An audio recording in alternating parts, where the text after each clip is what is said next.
goobaha kale caanka ay ku yihiin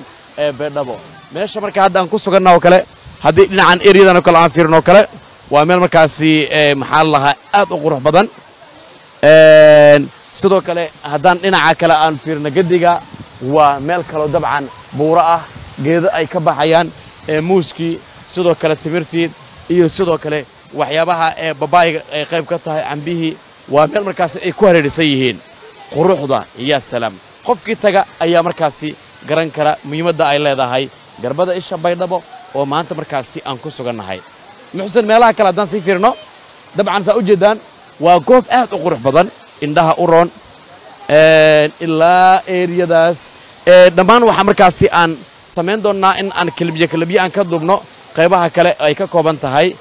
garbada iyo sidoo kale isha baydhabo oo dabcan sidoo kale aan boonqan doonno na soo raaca waa hagaag